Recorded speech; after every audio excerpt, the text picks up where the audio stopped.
Welcome, investors.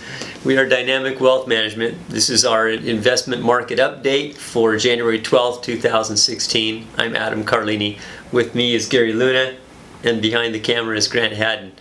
It's been an interesting start to the year as the markets have been headed downwards thus far. In fact, the worst opening week for a year in market history, but we'll see where things are headed. We'll have Gary do our review of the markets, and we'll get an idea where we're headed.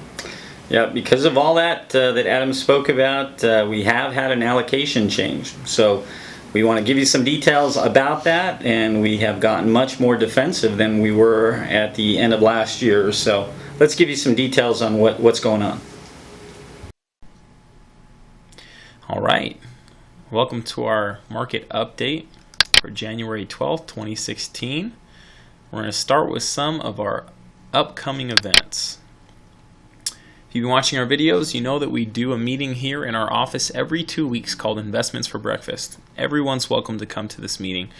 Our next one will be on January 19th, Tuesday at 9 a.m. We'll do it again on February 2nd. We'll do it every 2 weeks until summer comes around, and we'll take a little break. Everyone's welcome. We have a little breakfast there. As far as formal seminars go, we're going to be going out to Sun City Festival this Thursday morning. If you're available, give us a call and RSVP for that. We're also going to be headed out to Sun City Grand on January 28th to do a dinner seminar that evening. If you can come to any of those events, please do. I want to quickly touch on our risk indicator here. Since we have started doing these videos, it has never been red, but it is red now. We have started the year off very negative. As you already know, it is the worst start to any year in stock market history, and we have changed our allocation because this is in the red zone. We've been very close before, but now that we're actually in the red zone and we closed a week in the red zone, we have changed our allocation to be much more defensive and to protect our clients in case this is the big drop. We're not saying that it is, we're saying that we are prepared. And we're going to take action early rather than let our clients get down 20, 30, 40, 50% and then tell them, oh, we're going to start selling stuff now. No, we're taking a defensive position right now to protect our clients in case this is the beginning of the end. Just a couple key economic events here. The first one has to do with the jobs report. So we had a jobs report just come out this last Friday, and 292,000 new jobs were created. Very strong. That beat the expectation. It was a good report.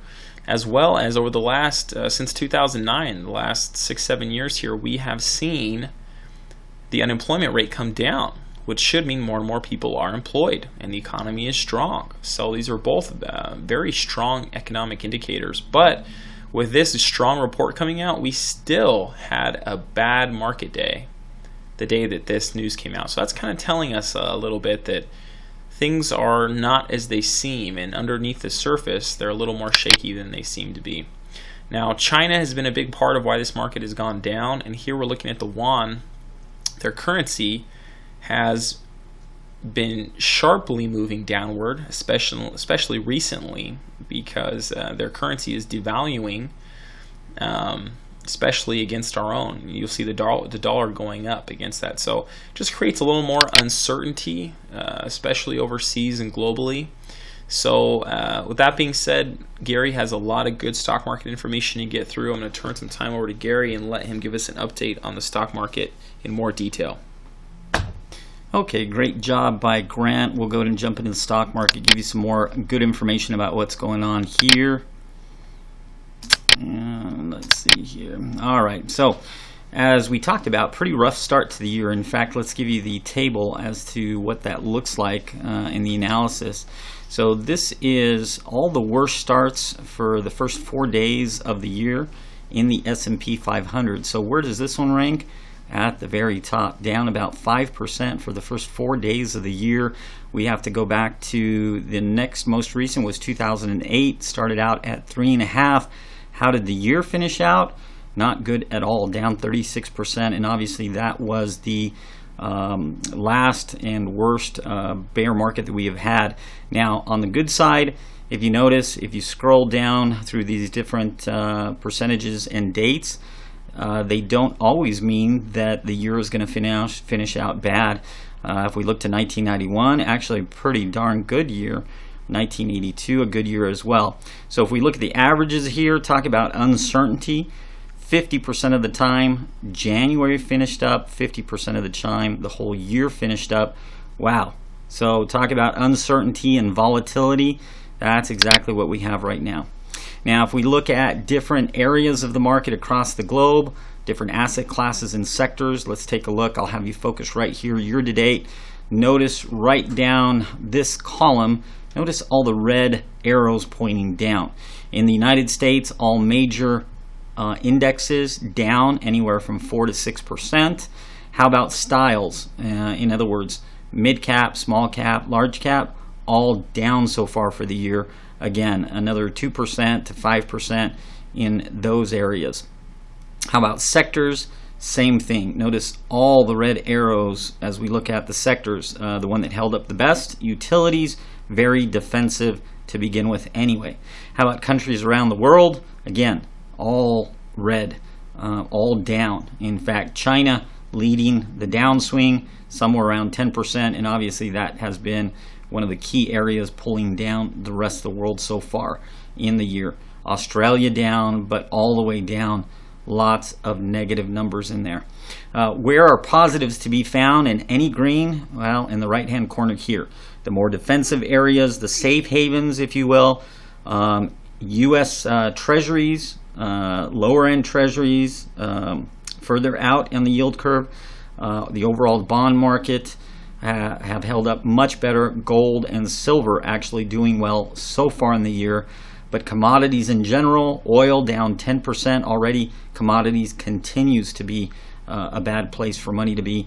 And so this is where our money has now gone to as far as our allocations, which we'll talk a little bit more about that in a second here. This is interesting. This points to the breadth of the downturn in the stock market. And again, now we're looking at the S&P 500, and we're focused on key sectors, the main 10 sectors in the S&P 500. So what this chart is showing us is that from their individual 52-week highs to where we are now, it shows where the average stock is. So the average stock across the board is mostly in bear market territory, except for staples and utilities, which are only down 18 and 14 respectively. 20% is usually viewed as bear market territory. Notice energy down a big 52. So overall, most individual stocks on a buy and hold basis from their 52-week high are down already into bear market.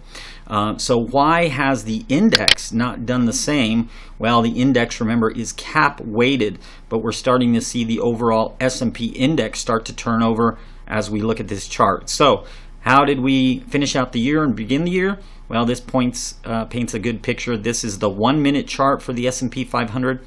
So as we closed out the year, finally we had a little Santa Claus rally from the 21st into the 29th, represented about a 4% upswing. But from that point in time, about December 29th to the current point in time, represents about a 9% drop. Notice the basically the negative fall that the S&P 500 has had. We're finally getting a bounce back. We're way overdue for one. We would not be surprised to see this market bounce back up to these falling moving averages and get back up to 1960, even 1980. But really that's where the test is on, because there has been a lot of damage as we started out the year, and with some fairly high volume as well, as everybody has been coming back from the holidays. To give you some perspective, the index has held up much better than individual sectors and individual areas of the world.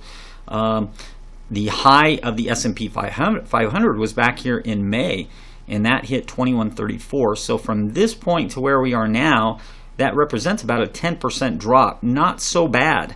Again, not so bad when compared to some of the other numbers that we're looking at. But we're starting to see now the major index is starting to turn over, and we have broken our key areas, and that is why we've got defensive. Other thing that continues to pressure this market is the price per barrel of oil. The recent high we had was back in June of last year at 107. This was not the all-time high, though.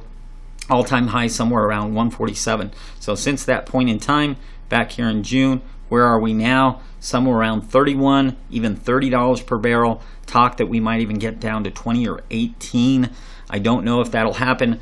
The markets will dictate, but obviously, as we start off the year, big red candlestick for the first week, second week as well. Obviously, that is going to continue to pressure equity and growth markets all over the world. This has been an analysis that we've continued to show you over the last few videos. Let's update it for you. This is the recent drop in the brand new year. And as we compare 2015, or actually now 2016, to either 2011, when the market broke down but picked back up into the bull market, or to 2007, 2008, when the market broke down, picked up, but then dropped substantially into the bear market, we are now starting to look more like 2007. And obviously that is not good news. We had said that clarity would be coming somewhere in this area, hopefully, as we compare different time frames. Obviously this is not an exact science, but it is giving us some clue as to where we might be going from here. Now, one of the things to keep in mind is even in a bear market, you do have substantial bounces like this, which was a 15% upswing. Here's another one. Here's another one. So keep in mind that you do have those bounces where the market does pick up some money, only though to go down again. And that obviously is the nature of a long drawn out bear market. This one lasted 17 months.